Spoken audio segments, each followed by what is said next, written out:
ರಸಮ್ ಹೇಗೆ ಮಾಡೋದು ಅಂತ ನೋಡ್ಕೊಂಬರೋಣ ಬನ್ನಿ.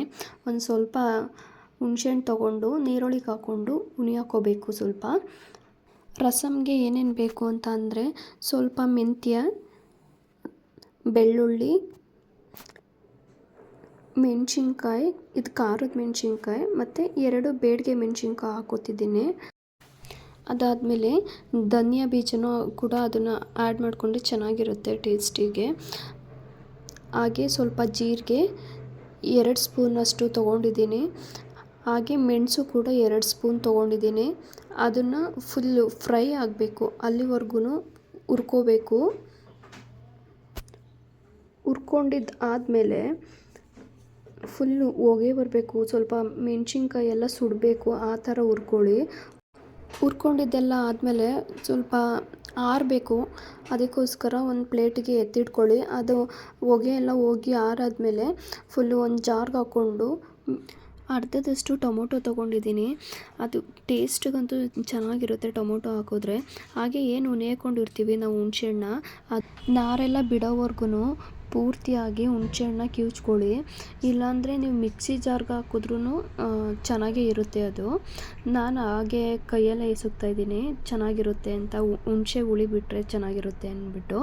ನೋಡ್ತಿರ್ಬೋದು ನೀವೇ, ಅದನ್ನು ಗ್ರೈಂಡರ್ ಮಾಡ್ಕೊಂಡಿದ್ದೀನಿ ನಾನು, ಎತ್ತಿಟ್ಕೊಂಡಿರೋ ಮೆಣಸಿನ್ಕಾಯಿ ಎಲ್ಲನೂ. ಹಾಗೆ ಒಂದು ಬಾಣಲಿಗೆ ಎಣ್ಣೆ ಹಾಕ್ಬಿಟ್ಟು ಹಾಗೆ ಸ್ವಲ್ಪ ಕರ್ಬೇವಿನ ಸೊಪ್ಪು ಕೂಡ ಹಾಕ್ತಾಯಿದ್ದೀನಿ. ಕರ್ಬೇವಿನ ಸೊಪ್ಪೆಲ್ಲ ಹಾಕಾದ್ಮೇಲೆ ಸ್ವಲ್ಪ ಸಾಸಿವೆ ಕೂಡ ಹಾಕಿ, ಹಾಗೆ 1-2 ಮೆಣಸಿನ್ಕಾಯಿ, ಹಾಗೆ ಸ್ವಲ್ಪ ಬೆಳ್ಳುಳ್ಳಿ,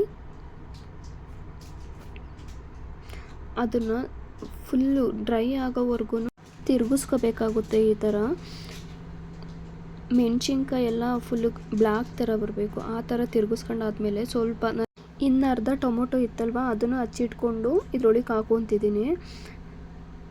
ಅದು ಫುಲ್ಲು ಡ್ರೈ ಆಗಬೇಕು ಟೊಮೊಟೊ ಕೂಡ. ಅಲ್ಲಿವರೆಗೂ ಹಾಕಾದ್ಮೇಲೆ ಏನು ಆಡಿಸ್ಕೊಂಡಿರ್ತೀವಲ್ಲ ನಾವು ಮಸಾಲೆನ, ಅದನ್ನು ಇದ್ರೊಳಗೆ ಹಾಕ್ಕೊಂಡು ಫುಲ್ಲು ಹಸಿ ಸ್ಮೆಲ್ ಹೋಗೋವರೆಗೂ ತಿರುಗಿಸ್ಕೊಳ್ಳಿ. ಅದನ್ನು ಸ್ವಲ್ಪ ಉಪ್ಪು ಹಾಕ್ಕೊಂಡು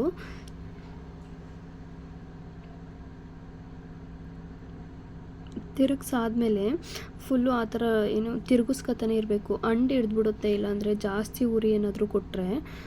ಅದಾದಮೇಲೆ ಸ್ವಲ್ಪ ಅದನ್ನ ಜಾರೊಳಗೆ ನೀರು ಹಾಕ್ಕೊಂಡು ಈ ಥರ ಬಾಣಲಿ ಒಳಗೆ ಹಾಕ್ಕೊಳ್ಳಿ.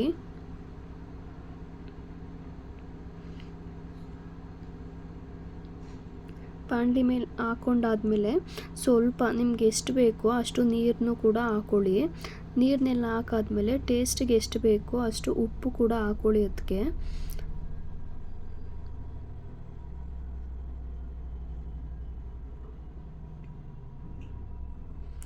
ಉಪ್ಪೆಲ್ಲ ಹಾಕಾದ್ಮೇಲೆ ಸ್ವಲ್ಪ ತಿರುಗಿಸ್ಕೋಬೇಕಾಗುತ್ತೆ, ಉಪ್ಪೆಲ್ಲ ಹಿಡಿಬೇಕು. ಅದಕ್ಕೋಸ್ಕರ ಸ್ವಲ್ಪ ಅರಿಶಿಣ ಪೌಡರು ಕೂಡ ಆ್ಯಡ್ ಮಾಡ್ಕೊಳ್ಳಿ, ಅದಕ್ಕೆ ಚೆನ್ನಾಗಿರುತ್ತೆ.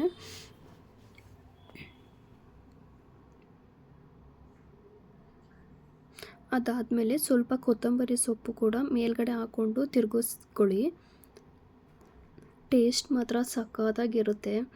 ಕೊತ್ತಂಬರಿ ಸೊಪ್ಪು ಹಾಕಾದ್ಮೇಲೆ ಸ್ವಲ್ಪ ಬೆಲ್ಲದ ಪೌಡ್ರು ಕೂಡ ನಾನು ಹಾಕ್ತಾಯಿದ್ದೀನಿ. ರಸಮ್ಗೆ ಬೆಲ್ಲದ ಪೌಡ್ರ್ ಹಾಕಿದ್ರೆ ಸ್ವಲ್ಪ ಚೆನ್ನಾಗಿರುತ್ತೆ ಟೇಸ್ಟಿಯಾಗಿ. ನೋಡಿ, ರಸಮ್ ರೆಡಿಯಾಗಿದೆ. ನಿಮ್ಗೇನಾದ್ರು ಇಷ್ಟ ಆದರೆ ಪ್ಲೀಸ್ ಸಬ್ಸ್ಕ್ರೈಬ್ ಮಾಡ್ಕೊಳ್ಳಿ. ಹಾಗೆ ಒಂದು ಬೆಲ್ಲೈಕನ್ನ ಕ್ಲಿಕ್ ಮಾಡಿ. ಹಾಗೆ ಒಂದು ಶೇರ್, ಕಾಮೆಂಟ್, ಒಂದು ಲೈಕ್ ಕೂಡ ಮಾಡಿ. Thank you.